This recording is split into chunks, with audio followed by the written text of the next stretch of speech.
चलिए मंगलाचरण प्रारंभ करते हैं।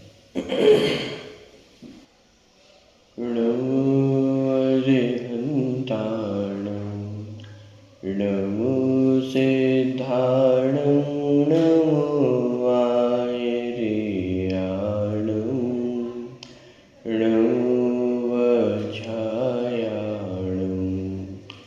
नमो लोहे सर्वसाहुणं मङ्गलं भगवान् वीरो मङ्गलं गौतमो गणी मङ्गलं कुन्दकुन्दाद्यो जय सर्वोऽस्तु मङ्गलं सर्वमङ्गलमाङ्गल्यं सर्वकल्याणकारकं प्रधानं सर्वधर्माणां जैनं जयतु शासनं वन्दितु सर्वसिद्धे धूमचलवनोमवं गतिं पत्ते वोच्छामि समयबाहुडु विणु सुधकेवली भणिनम्।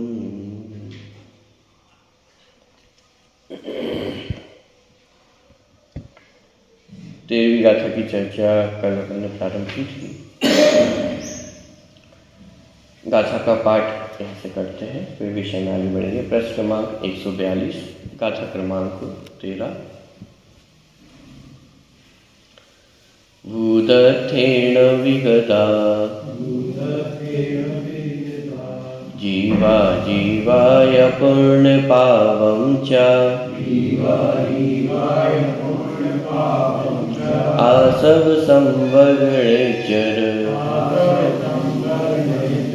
बन्धु मुखोय सम्मत्तम्।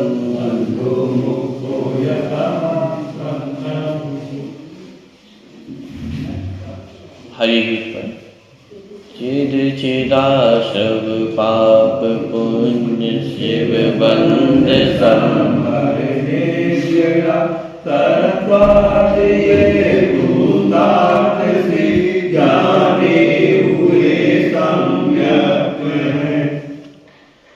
भूतार्थ से जाने हुए जीव अजीव पुण्य पाप आश्रम संवर निद्रा बंध और मोक्ष ये 9 तत्व ही सम्यक दर्शन है। इस प्रकार की 13वीं गाथा अपन ने देखी है। कल बहुत सारी चर्चा इस गाथा के संदर्भ में अपन ने देखी थी। एक तो पूर्व जो श्लोक आए थे उसमें ये भावना भाई थी कि 9 तत्वों की परिपाटी से मैं मुक्त हूँ, और यहाँ पे सम्यक की परिभाषा में 9 तत्वों को ही सम्यक्त्व कहा जा रहा है। तो इसमें वास्तव में कोई ऐसा मतभेद नहीं है। वहाँ 9 तत्वों से मुक्त होकर एक आत्मदर्शन को सम्यक दर्शन कहा था, और यहाँ पे भूतार्थ से जाने हुए 9 तत्वों को सम्यक दर्शन कहा। तो जब निश्चय नहीं से हम इन 9 तत्वों को जानते हैं, भूतार्थ से जाने हुए 9 तत्व सम्यक्त्व है, तो जब भूतार्थ से इन 9 तत्वों को जाना जाता है तो निश्चय नहीं से जानने पर इन 9 तत्वों में वास्तव में एक शुद्धात्मा ही दिखाई देता है। चाहे फिर आश्रम बंध संवर निद्रा मोक्ष किसी भी चर्चा की जाए, भूतार्थ से जानने पर उनमें एक चैतन्य ज्ञायक भाव ही दिखाई देता है। जैसे कल परसों जो अपन ने कलश की चर्चा देखी थी, पांडे राजमल जी ने जो उदाहरण दिया था कि अलग अलग प्रकार की अग्नि दिखाई दे रही है, क्योंकि ईंधन अलग अलग प्रकार के हैं। काष्ठ की अग्नि है, कंडे की अग्नि है, तड़ी की अग्नि है। तो जब ईंधन पे दृष्टि जाएगी, वेदों पे दृष्टि जाएगी, तो वो अग्नि अलग अलग प्रकार की दिखाई देगी। लेकिन जब उसमें उष्णता की ओर लक्ष्य करके देखा जाएगा तो ईंधन किसी भी प्रकार का हो, लेकिन अग्नि उष्ण मात्र ही रही, उस अपेक्षा से उसमें कोई भेद दिखाई नहीं देता है। उसी तरह चाहे आश्रम देखा जाए, बंध देखा जाए, संवर निद्रा मोक्ष किसी भी तत्व को देखा जाए, लेकिन उस पर्याय से युक्त जो चैतन्य तत्व है वो तो सदा चैतन्य चैतन्य चैतन्य रूप ही दिखाई देता है। इसीलिए 9 तत्वों को भूतार्थ नय से देखने पर उसमें एक शुद्धात्म तत्व ही दिखाई देता है। इसीलिए पूर्व के कलश और इस गाथा में कोई ऐसा मतभेद नहीं है। वहाँ आत्मदर्शन को सम्यक दर्शन कहा था और यहाँ 9 तत्वों को सम्यक कहा जा रहा है, तो उसमें कोई अंतर नहीं है, क्योंकि भूतार्थ से जानने पर 9 तत्व में आत्मा ही दिखाई देता है। इसके अलावा बहुत सारी चर्चा तत्वार्थ सूत्र ग्रंथ और इस गाथा में जो मान लीजिए कि अपन ने कंपैरेटिव स्टडी की थी, उसकी चर्चा पूरे प्रश्नोत्तर के माध्यम से इसमें आने वाली है अनुशीलन में, उसकी चर्चा अपन देखते हैं। प्रश्न क्रमांक 142 में इस गाथा में सम्यक दर्शन का स्वरूप तो बताया ही गया है, मिला। प्रकारांतर से समय सार में आगे आने वाली विषय वस्तु का संकेत भी कर दिया। एक तो निश्चय सम्यक का स्वरूप बताया ही है, 142 तो एक तो निश्चय सम्यक का स्वरूप बताया ही है, साथ में आगे क्या इसमें विषय वस्तु आने वाली है उसका वर्णन भी किया। तो आगे इन 9 तत्वों के आधार से ही भेद विज्ञान पूरे ग्रंथ में कराया गया है। एक एक अधिकार का नाम भी है, पुण्य पाप अधिकार है, आश्रव अधिकार है, बंध अधिकार। तो ये सारी जो चर्चा आने वाली उसकी एक विषय रूपरेखा भी यहाँ पे प्रस्तुत कर दी है। आगे के अधिकारों के नामोल्लेख भी कर दिए हैं। कर्ता कर्म अधिकार एवं सर्व विशुद्ध ज्ञान अधिकार को छोड़कर अन्य सभी अधिकारों के नाम भी आ ही गए हैं। अधिकारों का क्रम भी आ गया है। इस गाथा में तत्वों के नाम जिस क्रम से आए हैं वही क्रम अधिकारों का है। इससे स्पष्ट है कि इस गाथा में तत्वों के नामों का जो क्रम है वह छंदानुरोध से नहीं अपितु बुद्धि पूर्वक रखा गया है। ये कैसे पता चला कि ये जो तत्वों का क्रम है ये मात्र छंदानुरूप से नहीं रखा गया है बल्कि बुद्धि पूर्वक रखा गया है, क्योंकि जो क्रम इस गाथा में दिया गया है उसी क्रम से पूरा विषय आगे बढ़ा हुआ है। अब जब सबसे पहले जीव अजीव, तो सबसे पहला जो अधिकार है अपना वो कौन सा है? जीव अजीव अधिकार है। आप ग्रंथ में देखेंगे तो पूर्व रंग अधिकार लिखा रहता है और फिर उसके बाद जीवाजीव अधिकार आता है। वास्तव में पूर्व रंग अधिकार भी जीवाजीव अधिकार का ही हिस्सा है। तो पहला जो अधिकार वह जीवाजीव अधिकार है, फिर उसके बाद कर्ता कर्म अधिकार आता है। ये कर्ता कर्म अधिकार और सर्व विशुद्ध ज्ञान अधिकार, ये 2 अधिकारों के नाम उल्लेख यहाँ पे नहीं है। इसके अलावा बाकी सब उसी क्रम में है। पुण्य पाप अधिकार, आश्रव अधिकार, बंध अधिकार, इसी क्रम में पूरा जो विषय है वो आगे बढ़ा हुआ है। उसका कारण भी स्पष्ट करेंगे कर्ता कर्म अधिकार की चर्चा क्यों हुई। देखिए, यह क्रम तत्वार्थ सूत्र के क्रम से कुछ हटकर है। तत्वार्थ सूत्र के सूत्र में भी जो क्रम है वही क्रम उसके प्रतिपादन में भी है, अधिकारों में भी है। अतः वहाँ भी वह क्रम बुद्धि पूर्वक ही रखा गया है।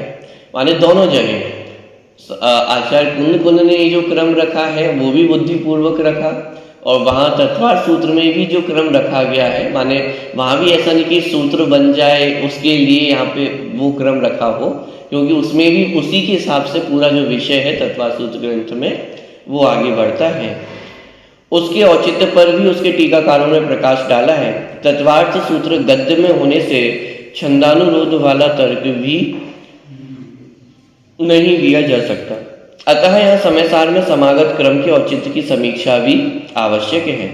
उक्त संदर्भ में हमें आत्मख्याति से मार्गदर्शन प्राप्त होता है। आत्मख्याति टीका में आचार्य अमृतचंद्र ने इसे नाटक के रूप में प्रस्तुत किया है। नाटक के मंच पर जोड़ों अर्थात युग्मों की प्रधानता रहती है। इससे अधिकारों के चयन में भी जोड़ों को ध्यान में रखा गया है। जैसे जब भी कोई नाटक होता है तो ज़्यादातर उसमें कोई 2 जोड़े होते हैं और आपस में उनका संवाद होता है। 2 जोड़े आते हैं रंगमंच पे, अपना नाटक प्रस्तुत करते हैं। तो उसी प्रकार यहाँ पे भी जोड़ों को ध्यान में रख करके अधिकारों का विभाजन किया गया है। जैसे जीव और अजीव, पहले अधिकार का नाम ही है जीव अजीव अधिकार, फिर अगले अधिकार का नाम है कर्ता कर्म अधिकार, जोड़े बन रहे हैं। आगे पुण्य पाप अधिकार, फिर आश्रव संवर और बंध और मोक्ष। चूंकि तत्व 9 है, अतः एक तो बिना जोड़े का रहना ही था, इस कारण निर्जरा तत्व बिना जोड़े के रह गया है और सर्व विशुद्ध ज्ञान अधिकार तो स्वतंत्र है ही। एक निर्जरा माने 9 तत्वों में 8 माने 4 जोड़े ही बन सकते, एक तो अलग रहेगा ही। तो जीव अजीव का जोड़ा बन गया, पुण्य पाप का बन गया है। आश्रव का जोड़ा किससे बनाया? संवर से। तो साहब आश्रव और बंध का जोड़ा बनना चाहिए ना।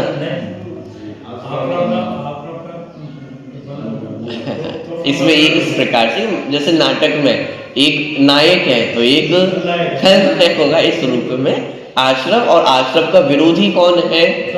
संवर है। तो इसलिए आश्रव और संवर। और इसी तरह बंध और मोक्ष, पूर्ण बंध किसे रहित अवस्था का नाम ही मोक्ष है। तो बंध का विरोधी मोक्ष है, तो बंध और मोक्ष हो गया। और जो एक रह गया वो कौन है? निर्जरा तत्व रह गया है। इसके अलावा सर्व विशुद्ध ज्ञान अधिकार है, वह भी एक स्वतंत्र अधिकार है। यद्यपि कर्ता कर्म और सर्व विशुद्ध ज्ञान ये 9 तत्वों में नहीं आते हैं, तथापि इनके संदर्भ में जन सामान्य में बहुत अज्ञान रहता है। इस अज्ञान का निवारण किए बिना आत्म तत्व की सही रूप में समझ पाना संभव नहीं है, अतः उन्हें भी समय सार में स्थान प्राप्त हुआ है। एक प्रश्न उठना स्वाभाविक है कि सब 9 तत्वों में कर्ता कर्म अधिकार और सर्व विशुद्ध ज्ञान अधिकार के नाम तो आते ही नहीं, ये तो 9 तत्वों के हिस्से नहीं है, तो फिर उनका वर्णन इस समय सार ग्रंथ में क्यों किया गया है? उसका कारण ये है कि कर्ता कर्म संबंधी जो अज्ञानता है वो जन सामान्य के बीच में रहती ही है, और 9 तत्वों में उसकी चर्चा करना उतना संभव नहीं हो पाता, इसलिए यहाँ पे अलग से कर्ता कर्म अधिकार लिया गया है। और ये जो पूरा विभाजन है वो तो वास्तव में जो अमृतचंद आचार्य हैं, जो बाद के टीकाकार हैं, उन्होंने ही विभाजन किया अधिकारों का। मूल रूप से आचार्य कुन्न ने अलग से कोई ऐसे नाम उल्लेख नहीं किए कि अब मैं ये जो अधिकार है उनका विभाजन करता हूँ। तो वास्तव में देखा जाए तो जीवाजीव अधिकार से प्रारंभ हुआ था। जीवाजीव अधिकार में मूल रूप से जो जीव और अजीव संबंधी एकत ममत्व संबंधी भूले हैं, मिथ्या मान्यता है, उनका निषेध किया गया, उन पर कुठाराघात किया गया। और फिर उसके बाद आगे चल करके कर्ता कर्म अधिकार में कर्ता कर्म संबंधी जो अज्ञानता है उस पर कुठाराघात किया गया। तो एक प्रकार से जीवाजीव अधिकार का ही एक्सटेंशन ये कर्ता कर्म अधिकार को कहा जा सकता है, क्योंकि पहले एकत ममत्व संबंधी अज्ञानता का निषेध किया और फिर कर्ता कर्म संबंधी जो अज्ञानता है उसका निषेध किया। तो एक प्रकार से तो उसका एक्सटेंशन ही है। उसी को आचार्य अमृतचंद्र ने कर्ता कर्म अधिकार के रूप में विभाजित किया है। और क्यों किया? क्योंकि जन सामान्य में कर्ता कर्म संबंधी जो अज्ञानता है वो सबसे ज्यादा भरी हुई है। करने के नाम पे तो कर्तृत्व रहता ही है, लेकिन छोड़ने के नाम पे भी हम कर्तृत्व का ही तो पोषण करते हैं। किसी चीज को ग्रहण करने में तो कर्तृत्व है ही, लेकिन छोड़ने में भी हम कर्तृत्व का ही तो अभिमान रख लेते। मैंने ये छोड़ दिया, ये छोड़ दिया, तो छोड़ने के नाम पे भी हमने किया क्या? कर्तृत्व का ही तो पोषण किया है। तो ये कर्ता कर्म संबंधी जो अज्ञानता है वो जन सामान्य के बीच में बहुत अंदर तक, गहराई तक बैठी हुई है। तो उसको अलग से हाईलाइट करने के लिए ये कर्ता कर्म अधिकार को यहाँ पे उसको नाम रखा गया। चाहे तो जीवाजीव अधिकार के अंदर ही ये पूरा विषय समाहित कर सकते थे तो भी उसमें कोई अलग से दिक्कत नहीं होती, लेकिन फिर भी अलग से उसे हाईलाइट करना था। कर्ता कर्म संबंधी जो अज्ञानता जन जन के बीच में बैठी हुई है उसको हाईलाइट करने के लिए यहाँ से अलग से उसको अधिकार नाम दिया, कर्ता कर्म अधिकार। और इसकी इम्पोर्टेंस इस बात से भी समझ में आती है कि सभी अधिकारों में यदि हम देखें तो सबसे ज़्यादा गाथाएं कर्ता कर्म अधिकार में ही है। माने ग्रंथ का सबसे अधिक हिस्सा, पोर्शन ये कर्ता कर्म अधिकार को समर्पित है, क्योंकि अनादिकाल से जीव की अज्ञानता भी कर्ता कर्म संबंधी सबसे अधिक रहती है। हर चीज का स्वयं कर्ता बनता ही है, तो उस अज्ञानता पे प्रहार करने के लिए इसको अलग से हाईलाइट किया। सर्व हाँ, इसमें चर्चा भी ली जाएगी। नाम कर्ता कर्म अधिकार है, लेकिन उसमें भोक्ता भोग्य संबंधी जो अज्ञानता है वो भी उसमें सम्मिलित की गई है। ठीक, इसी तरह जो सर्व विशुद्ध ज्ञान अधिकार है, सर्व विशुद्ध ज्ञान अधिकार में भी हम देखेंगे तो वहां पे भी कर्ता कर्म संबंधी ही अज्ञानता की बहुत चर्चा की गई है। यानी वो भी अपन कह सकते हैं कि कर्ता कर्म अधिकार का ही एक्सटेंशन वो सर्व विशुद्ध ज्ञान अधिकार है, तो उसमें भी कर्ता कर्म संबंधी अज्ञानता का निषेध किया गया है। तो एक प्रकार से देखिए, कर्ता कर्म अधिकार तो कर्ता कर्म के लिए समर्पित है ही, सर्व विशुद्ध ज्ञान अधिकार में जाकर के भी कर्ता कर्म संबंधी अज्ञानता की चर्चा करते हैं। तो इससे समझ में आता है कि कितना बड़ा हिस्सा इस ग्रंथ का कर्ता कर्म की अज्ञानता को दूर करने के लिए समर्पित है। तो इसे हाईलाइट करने के लिए अलग से कर्ता कर्म अधिकार और सर्व विशुद्ध ज्ञान अधिकार, ये दो अधिकार रखे गए हैं। और हाईलाइट करना हो तो इस प्रकार से अलग से नाम उल्लेख किया ही जाता है। जैसे एक उदाहरण दिया जाता है ना कि क्षत्रिय आ रहे हैं और श्री वर्मा भी आ रहे हैं, तो ये दो अलग अलग क्यों कहा? श्री वर्मा भी क्षत्रिय ही है, लेकिन उनका अलग से नाम उल्लेख क्यों किया? क्योंकि क्षत्रिय तो सब सामान्य है ही, लेकिन उसमें भी हाईलाइट किसको करना है? सब क्षत्रिय आ रहे हैं और श्री वर्मा भी आ रहे हैं।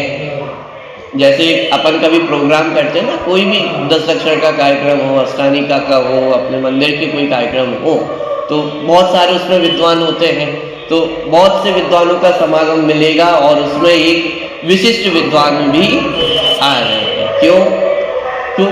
उनको हाईलाइट किया जाता है, तो उनके नाम से बाकी जो पब्लिक है वो भी और जुड़े।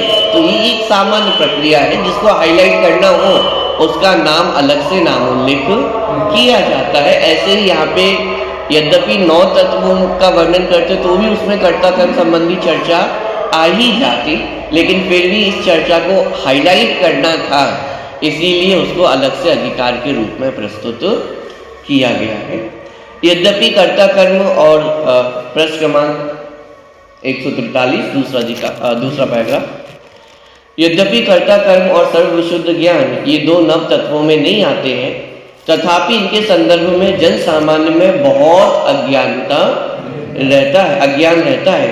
इस अज्ञान का निवारण किए बिना आत्म तत्व को सही रूप में समझ पाना संभव नहीं है, अतः इन्हें भी समय सार में स्थान प्राप्त हुआ है। कर्ता कर्म अधिकार को जीवाजीव अधिकार के तत्कालवाद क्यों रखा गया है, यह एक प्रश्न उठना भी स्वाभाविक है। कर्ता कर्म संबंधी भूल प्रकारांतर से जीव अजीव संबंधी भूल ही है, क्योंकि जीव को अजीव का और अजीव को जीव का कर्ता भोक्ता मानना भी जीव अजीव संबंधी भूल ही है। इस कारण इसे जीवाजीव अधिकार के तत्कालवाद रखा गया है। वही बात आ गई, क्योंकि जीवाजीव संबंधी ही भूल कर्ता कर्म संबंधी भूल है। जीव को अजीव का कर्ता मानना और अजीव को दोनों तरफ से, हम जीव को अजीव का कर्ता भी मानते हैं और अजीव को जीव का कर्ता भी मानते हैं। जितना ग्रहित मिथ्यात्व है वो सब इसी का तो नाम है, कर्ता कर्म संबंधी जो अज्ञानता है वर्तमान में जो फैल रही है। तो ये सब कर्ता कर्म जीवाजीव अधिकार की ही भूल है, इसीलिए तुरंत जीवाजीव अधिकार के बाद कर्ता कर्म अधिकार को रखा गया है। प्रश्न, यदि कर्ता कर्म संबंधी भूल जीव अजीव संबंधी भूल ही है, तो फिर इस अधिकार की विषय वस्तु को जीवाजीव अधिकार में ही शामिल कर लेना चाहिए। पृथक अधिकार बनाने की क्या आवश्यकता है? कर्ता कर्म संबंधी भूल की ओर विशेष ध्यान आकर्षित करने के लिए यह आवश्यक था कि तत्संबंधी अधिकार स्वतंत्र रखा जाए। वही बात आ गई, अलग से उसको हाईलाइट करने के लिए, अलग से उसकी ओर ध्यान आकर्षित करने के लिए इस अधिकार को कर्ता कर्म अधिकार के रूप में प्रस्तुत किया गया है। चाहते तो जीवाजीव अधिकार में ही इसको शामिल कर सकते थे, लेकिन आचार्य का विकल्प ये रहा कि उसको अलग से हाईलाइट करना आवश्यक है। न केवल कर्ता कर्म अधिकार स्वतंत्र है, अपितु यह सभी अधिकारों में सबसे बड़ा अधिकार भी है। 415 गाथाओं के समय सार में ये अकेला ही 76 गाथाओं के अपने में समेटे हुए है। सर्व विशुद्ध ज्ञान अधिकार में भी कर्ता कर्म संबंधी भूल पर पर्याप्त प्रकाश डाला है। इससे अनुमान किया जा सकता है कि मुक्ति के मार्ग में कर्ता कर्म संबंधी भूल का निवारण करना कितना आवश्यक है।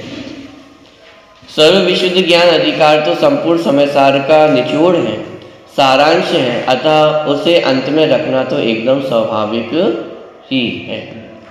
प्रश्न, जीवाजीव अधिकार और कर्ता कर्म अधिकार के प्रतिपादन में मूलभूत अंतर क्या है? देखिए, जीव अजीव के संबंध में जो भूल होती है वह मुख्यतः 4 रूपों में पाई जाती है। पर में एकत्व बुद्धि, ममत्व बुद्धि, कर्तृत्व बुद्धि और भोक्तृत्व बुद्धि, 4 प्रकार की अज्ञानता है। पर द्रव्य में एकत्व करना माने उसी के रूप अपने आप को मानना, एक रूपी ही अनुभव करना। ममत्व माने पर द्रव्य को अपना मानना, कर्तृत्व पर द्रव्य का कर्ता बनना, और भोक्तृत्व माने मैं पर द्रव्य को भोग सकता हूँ। इस प्रकार 4 मुख्य अज्ञानताएं जीव की पर द्रव्य संबंधी रहती हैं। इन भूलों को निकालकर उक्त संदर्भ में सही वस्तु स्थिति से परिचित होना प्रत्येक आत्मार्थी का कौन सा कर्तव्य है? प्राथमिक कर्तव्य है, माने प्राइमरी कर्तव्य है। जैसे बच्चे स्कूल जाते हैं तो सबसे पहली कक्षा कौन सी होती है? नर्सरी, प्राथमिक कक्षाएं, प्राइमरी कक्षाएं हैं। ऐसे ही ये 4 अज्ञानताओं का निवारण ये प्राथमिक कर्तव्य है। हम बाकी सारे कार्यों को तो प्राथमिक समझते हैं, और ये जो सबसे महत्वपूर्ण कार्य है जब ये भी कर लेंगे, बाद में कर लेंगे, यानी बाद में करने वाला कार्य नहीं है। जैन धर्म में प्रवेश का सबसे प्राथमिक कर्तव्य ही ये है कि 4 प्रकार की अज्ञानताओं का निवारण हो।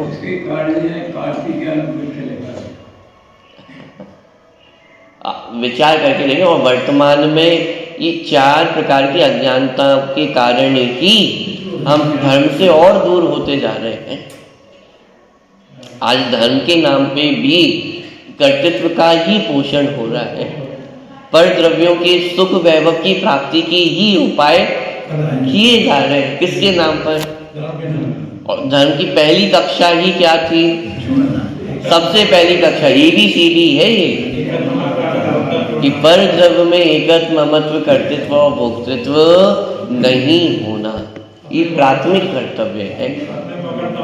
अपने को अकर्ता मानना, पर द्रव्य में एकत्व ममत्व नहीं करना, अपने आप को अकर्ता भोक्ता देखना, जानना, ये जैन दर्शन का प्रवेश द्वार है।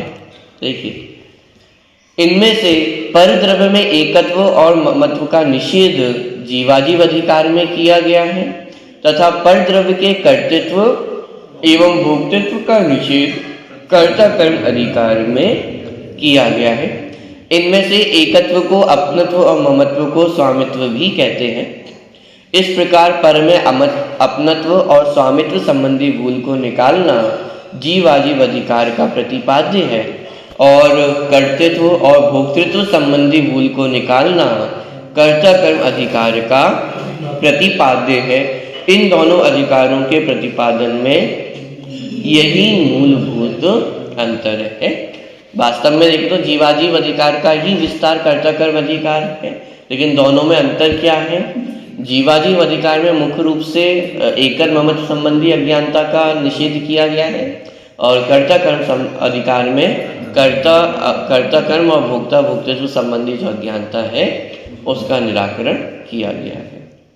प्रश्न, जब कर्ता कर्म अधिकार में कर्ता कर्म के साथ साथ भोक्ता भोग संबंधी भूल पर भी प्रकाश डाला गया है, तब इस अधिकार का नाम अकेले कर्ता कर्म के नाम पर कैसे रखा जा सकता है? इसका नाम तो कर्ता कर्म भोक्ता भोग अधिकार होना चाहिए। प्रश्न उठना स्वाभाविक है कि अकेले कर्ता कर्म की ही चर्चा थोड़ी ना की गई है, भोक्ता भोगी संबंधी चर्चा भी इस अधिकार में की गई है। और उसका सामान्य सा कारण यही है कि यदि इतना बड़ा नाम रखते तो बहुत बड़ा नाम अधिकार का हो जाता, कर्ता कर्म भोक्ता भोग अधिकार, बहुत बड़ा अधिकार का नाम हो जाता। तो उसको शॉर्ट करने के लिए मात्र कर्ता कर्म कहा, और कर्ता कर्म में ही भोक्ता भोग ये भी उसमें शामिल हो गया है। बात तो ऐसी ही है, पर क्या इतना लंबा नाम अच्छा लगता? उक्त अधिकार के संपूर्ण प्रतिपादन पर जब एक विहंगम दृष्टि डालते हैं तो एक बात स्पष्ट होती है कि इसमें सर्वत्र कर्ता कर्म संबंध की चर्चा ही मुख्य रूप से की गई है। हाँ, यह अवश्य है कि इस एक प्रकरण समाप्त होने पर सर्वत्र यह कह दिया गया है कि इसी प्रकार भोक्ता भोग के संबंध में भी समझना चाहिए। इस प्रकार इस अधिकार में मुख्य रूप से तो कर्ता कर्म और गौण रूप से भोक्ता भोग की बात की है, अतः उक्त नाम उचित ही है। एक तो मुख्य रूप से कर्ता कर्म संबंधी ही चर्चा की, और जब भोक्ता भोगी की बात आई तो उन्होंने कहा कि इसी प्रकार की चर्चा भोक्ता भोग में भी समझ लेना। और दूसरा कारण कि नाम बहुत बड़ा हो जाता, नाम को शॉर्ट करने के लिए, छोटा और सुंदर बनाने के लिए कर्ता कर्म अधिकार मात्र इतना नाम ही रखा गया। प्रश्न, अब जो तत्वार्थ सूत्र संबंधी जो परस्पर में मतभेद सा दिखाई देता है उसकी चर्चा यहाँ से प्रारंभ हो रही है। तत्वार्थ सूत्र में जीवादि तत्वार्थों के श्रद्धांत को सम्यक दर्शन कहा है। सूत्र क्या है? तत्वार्थ श्रद्धानम सम्यक दर्शनम। और तत्वार्थ कितने बताए हैं? 7 बताए गए हैं, तथा उनके अधिगम के उपाय के रूप में प्रमाण और नयों को प्रस्तुत किया गया। 3 चीजें, कल भी मैंने इन 3 पॉइंट्स पे हाईलाइट किया था आपको। 3 चीजें हैं, 3 प्रकार से यहाँ पे प्रश्न खड़ा किया जा रहा है। सबसे पहला सम्यक दर्शन का स्वरूप, तो दोनों जगह परिभाषाएं अलग अलग मिल रही हैं। तत्वार्थ सूत्र में तत्वार्थ श्रद्धानम सम्यक दर्शनम, और यहाँ पे आत्म दर्शनम सम्यक दर्शनम। ये मुख्य रूप से 2 परिभाषा में मिली, तो ये 2 परिभाषाओं में कुछ अंतर है क्या?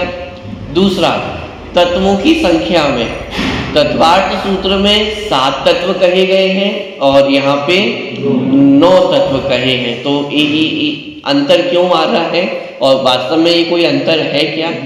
और तीसरा प्रश्न क्या है? इनके अधिगम के उपाय। तत्वार्थ सूत्र में 7 तत्वों के अधिगम के उपाय के रूप में प्रमाण और नय दोनों को प्रस्तुत किया, और यहाँ पर 13वीं गाथा में 9 तत्वों को जानने का उपाय भूतार्थ नय, निश्चय नय को प्रस्तुत किया गया है। भूतार्थ से जाने हुए 9 तत्व ये सम्यत्व, तो यहाँ पे निश्चय नय के माध्यम से निश्चय नय को इन 9 तत्वों के अधिगम का उपाय के रूप में प्रस्तुत किया। तो ये 3 प्रश्न यहाँ पे खड़े किए जा रहे हैं। तीनों प्रश्न ख्याल में आए? सम्यक दर्शन की परिभाषा, 7 तत्वों की संख्या और इन 7 तत्वों को जानने का उपाय। ये तीनों चीजें माने दोनों ग्रंथों में यदि कंपेयर करके देखें तो अलग अलग दिखाई देते हैं। एक प्रश्न ये भी उठ सकता है कि तत्वार्थ सूत्र ग्रंथ से ही कंपेयर क्यों कर रहे हैं? ग्रंथ तो और भी हैं, उनसे कंपेयर क्यों नहीं कर रहे हैं? क्योंकि तत्वार्थ सूत्र ग्रंथ के जो लेखक हैं और समय सार ग्रंथ के जो लेखक हैं उनमें कुछ संबंध है। क्या संबंध है? गुरु शिष्य का संबंध है।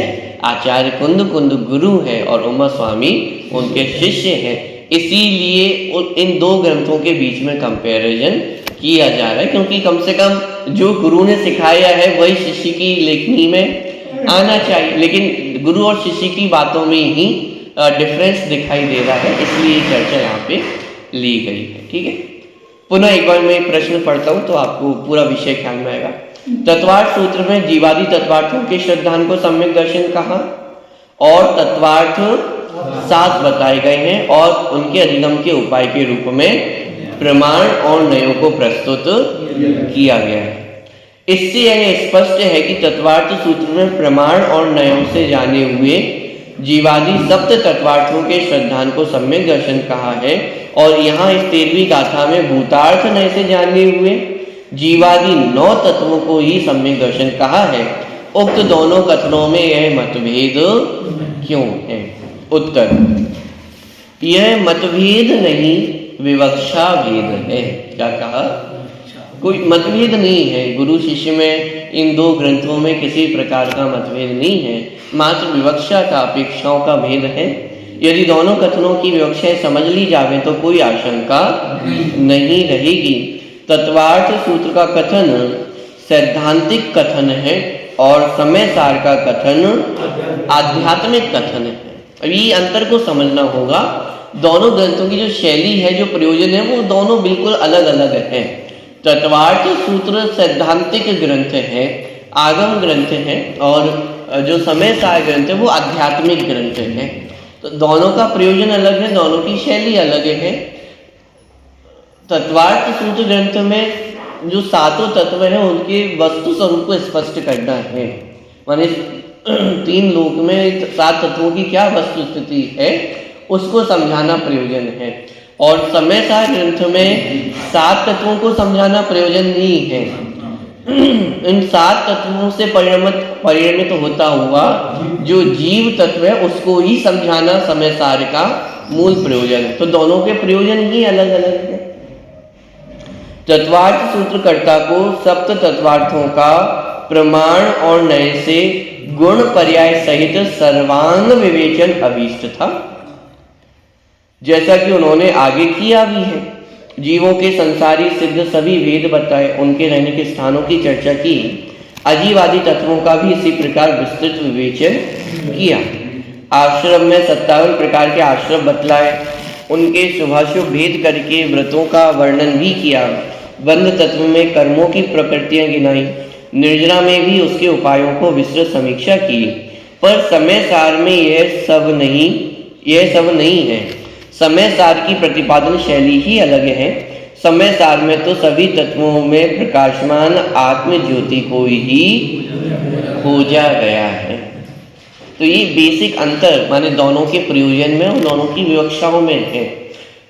तत्वार्थ सूत्र चूंकि आगम ग्रंथ है इसलिए वहां पे एक एक तत्व का विस्तार से विवेचन किया गया है। आश्रम की चर्चा की तो आश्रम के भेद प्रभेदों की, बंध के भेद प्रभेदों की, संवर, निद्रा, मोक्ष, जीव अजीव, इन सब के विस्तार में भेद प्रभेदों की चर्चा वहां पे की गई। ये तत्वार्थ सूत्र का प्रयोजन था। समय सार ग्रंथ का प्रयोजन अजीव, आश्रम, बंध, संवर, निद्रा, मोक्ष इनको समझाना नहीं है। और गजब बात आप देखेंगे, जब ये आश्रमवादी अधिकार आप पढ़ेंगे वहां परिभाषा ही नहीं दी है। आश्रम किसे कहते हैं आपको ये परिभाषा ही मूल गाथाओं में पढ़ने को नहीं मिलेगी। डायरेक्ट क्या चर्चा की कि आत्मा अलग है और आश्रम अलग है। डायरेक्ट चर्चा ही यहाँ से प्रारंभ होती है। माने आचार्य कुंद का प्रयोजन आश्रम को समझाना था ही नहीं। उनका प्रयोजन तो ये है कि आश्रम में विद्यमान जो आत्म ज्योति है, आश्रम रूप से परिणमित होता हुआ जो जीव तत्व है, उस जीव तत्व को हाईलाइट करना ये आचार्य का प्रयोजन रहा है। अजीव तत्व की चर्चा भी करेंगे तो वहां पे जीव को ही खोजा जाएगा। आश्रम, बंध, संवर, निद्रा, मोक्ष सब में किसको खोजा गया है? एक जीव को ही खोजा गया। ये समय सार ग्रंथ की प्रतिपादन शैली है। ठीक है, अगले प्रश्न में, सर्वत्र आत्म ज्योति को खोजना भूतार्थ नय का ही कार्य है।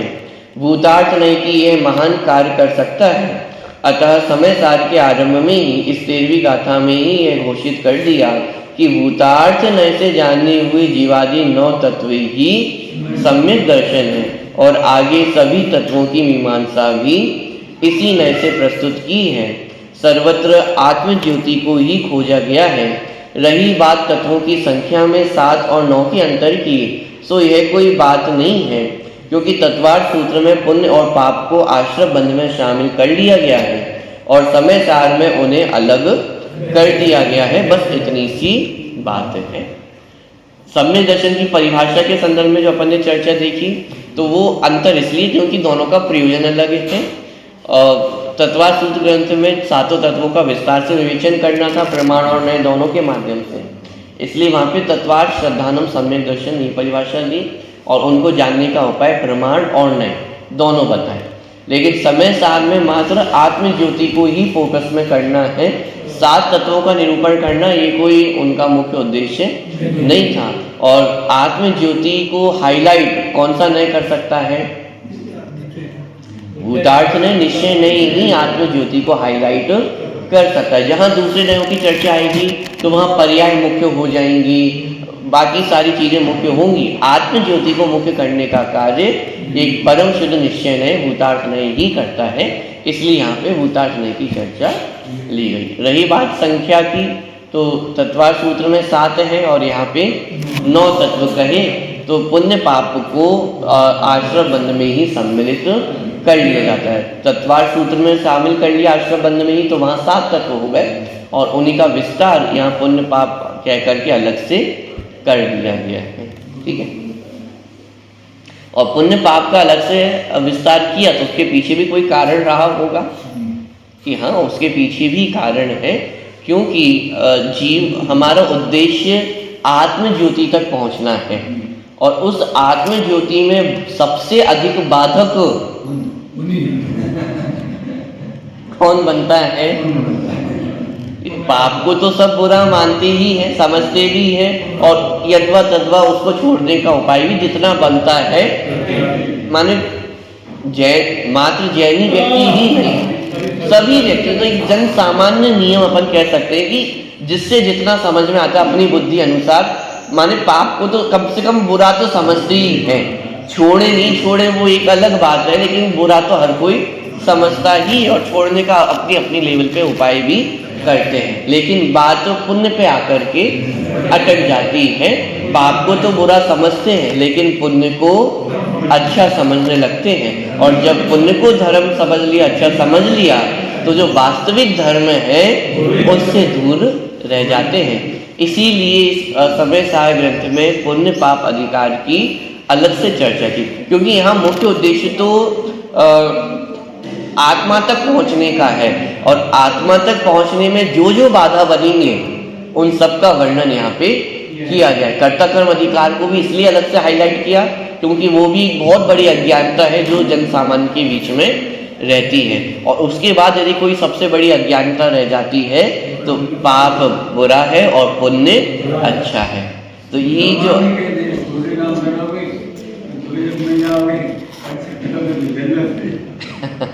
पूरे माने अन्य दर्शनों की तो आधारशिला ही ये है कि पाप बुरा है और पुण्य भला है। पुण्य करो तो आपको मुक्ति हो जाएगी या सुख हो जाएगा, जो कुछ भी कल्पनाएं हैं। तो इसलिए यहाँ पे अलग से पुण्य पाप अधिकार को चाहते तो आश्रम बंध में ही सम्मिलित कर लेते, लेकिन चूंकि पुण्य पाप संबंधी अज्ञानता जीव में रह जाती है और उस अज्ञानता के कारण जीव तक आत्म ज्योति तक नहीं पहुंच पाते हैं, इसलिए उसको अलग से हाईलाइट किया गया। देखिए अगला पैराग्राफ, पुण्य तत्व में उपादेय बुद्धि भी एक ऐसा ज्ञान है कि जिसके कारण भगवान आत्मा के दर्शन दुर्लभ हो जाते हैं। आत्मानुभूति प्राप्त करने के लिए इस अज्ञान का निवारण भी अत्यंत आवश्यक है। यही कारण है कि समय सार में पुण्य पाप को आश्रम बंध में शामिल न कर तत्व व्यवस्था में स्वतंत्र स्थान दिया गया है और तत्व तत्संबंधी अज्ञान के निवारण के लिए स्वतंत्र अधिकार भी रखा गया है। क्योंकि यदि आश्रम बंध में गर्भित करके चर्चा करते तो कदाचित वो उतनी हाईलाइट नहीं हो पाती। आश्रम बंध के नाम पे वो सारी चर्चा निकल जाती। अपन शुभाश्रम और अशुभ आश्रम कहते हैं, लेकिन उसमें वो पुण्य पाप जितना हाईलाइट होता है वो उतना उसमें नहीं हो पाता। एक आश्रम कहकर के वो सारी बात निकल जाती है। इसीलिए पुण्य पाप अलग से अधिकार प्रस्तुत किया गया है और ये पुण्य पाप संबंधी चर्चा की। बहुत सारी चर्चा जो आपने सुनी हुई है कि सोने की बेड़ी है, लोहे की बेड़ी है, लेकिन है तो दोनों ही बेड़ी, दोनों ही बंधन का कार्य करती है। माने इस तरह की बहुत सारी चर्चा पुण्य पाप अधिकार में की गई है। वास्तव में जो पुण्य और पाप में भेद करता है उसे अज्ञानी कहा कि वास्तव में पुण्य और पाप में कोई अंतर नहीं है। जो अंतर करता है वो कौन है? अज्ञानी है। अब यहाँ पे कुछ स्वच्छंद होने की भी मार्ग खुल जाते हैं।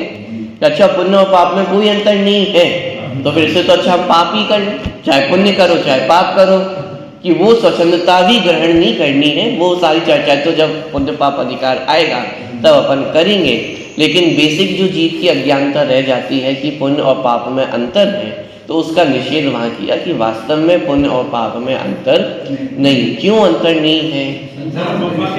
दोनों ही संसार के कारण है। यदि पाप नरक त्रियंच का कारण है तो पुण्य स्वर्ग और माने मनुष्य और स्वर्ग के मुख्य रूप से कारण है। लेकिन आप एक बात बताइए, ये स्वर्ग और ये जो मनुष्य पर्याय ये भी कहाँ पाई जाती है? दो भेद है ना, तत्वार सूत्रकार ने दो भेद किए, संसारिणो मुक्ताश्य। मुक्ताश्य में कौन है? मुक्त जीव कौन है? अरिहंत और सिद्ध भगवान। उसमें भी मुख्य रूप से तो सिद्ध भगवान है, और संसारी में सभी गतियां हैं। नरक और त्रियंच यदि संसार है तो मनुष्य और स्वर्ग देवलोक भी तो संसार ही है। तो जैसे पाप संसार का कारण है वैसे ही पुण्य भी है तो संसार का ही कारण। तो बात समझने की है, ठीक है? चलिए, तो इसीलिए पुण्य पाप अधिकार अलग से हाईलाइट इसलिए किया क्योंकि पाप को तो जन सामान्य भी बुरा समझता है, लेकिन पुण्य में आकर के अटक जाते हैं और वास्तविक धर्म से दूर रह जाते हैं। तो इस अज्ञानता को दूर करने के लिए क्या, हाँ, चर्चा तो वही मैंने इसलिए कहा ना कि शुभाश्रव अशुभाश्रव कह के, हालांकि वो चर्चा आती है लेकिन वो अलग से इतनी हाईलाइट नहीं हो पाती है। आश्रव कह करके तो वो किसी को कोई आपत्ति नहीं होती है। जब हम ये कहें कि शुभाश्रव बुरा है या शुभाश्रव संसार का कारण है तो किसी को कोई आपत्ति नहीं होगी, या आश्रव की चर्चा है, आश्रव बुरा है। लेकिन यदि ये कहा जाए कि पुण्य बुरा है तो फिर तुरंत आपत्ति हो जाती है। इसीलिए अलग से हाईलाइट करना पड़ा पुण्य पाप अधिकार में, ठीक है? चलिए, यह 13वीं गाथा एक ऐसी गाथा है कि जिसमें आचार्य अमृतचंद्र ने आत्मख्याति टीका के बीच में भी एक कलश दिया है। यानी इस प्रकार का एक प्रयोग यहाँ पे है कि टीका के बीच में कलश। अभी तक अपन ने जितने कलश देखे हैं वो सब टीका लिख दी, उसके बाद कलश आते हैं, माने गद्य पाठ पूरा हो गया और फिर कलश आता है। ये एक ऐसा कि गद्य के बीच में ही ये कलश पद्य है। तो ये 13वीं गाथा एक ऐसी गाथा है कि जिसमें आचार्य अमृतचंद्र ने आत्मख्याति टीका के बीच में भी एक कलश दिया है। सामान्य रूप से आचार्य अमृतचंद्र यह पद्धति अपनाते हैं कि पहले गद्य में टीका लिखते हैं और यदि आवश्यकता समझे तो अंत में कलश लिखते हैं। पर इस गाथा की टीका के मध्य में भी कलश दिया है और अंत में भी। टीका का गहराई से अध्ययन करने पर यह स्पष्ट हो जाता है कि उन्होंने गाथा में समागत विषय वस्तु के स्पष्टीकरण के उपरांत उपसंहार के रूप में 8वां कलश दिया है। उसके उपरांत जो विषय वस्तु गाथा में तो नहीं आई है, तथापि उन्हें उस पर भी प्रकाश डालना प्रसंगोपात लगा, अतः उस पर भी प्रकाश डाला है और अंत में उसके उपसंहार रूप कलश दिया है। नव तत्वों की चर्चा तो मूल गाथा में है, पर प्रमाण नए निक्षेप की चर्चा मूल गाथा में नहीं है। अतः नव तत्व संबंधी स्पष्टीकरण करने के बाद उपसंहार का कलश लिख दिया, उसके बाद प्रमाण नए निक्षेप की चर्चा करके तत्संबंधी कलश लिखा है। अभी जो पूरी चर्चा है उसकी चर्चा अपन कल से देखेंगे।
सिखाती रोज जिनवाणी संसार सागर से उतर भव पार जाना है, उन्हें सुन के किनारे पर लगाती रोज जिनवाणी।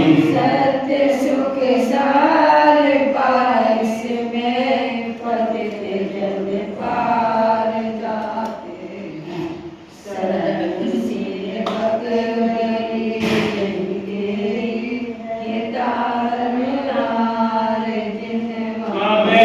संसार सागर में रुलाती करें आँखों, करें किस बात की निकाच, सिखाती रोज जिनवाणी। करे जो आप मन निर्मल, पठन कर सीख तिर जावे। मानी सिर में जाने का सिखाती रोज जिनवाणी। निज धर्म पर चलना सिखाती रोज जिनवाणी। सदा शुभ आचरण करना सिखाती रोज जिनवाणी। वाणी के ज्ञान से सूर्य उपालो, तो वाणी नक्षत्रम सदा। माता की जय, श्री राम की जय, हरि की जय।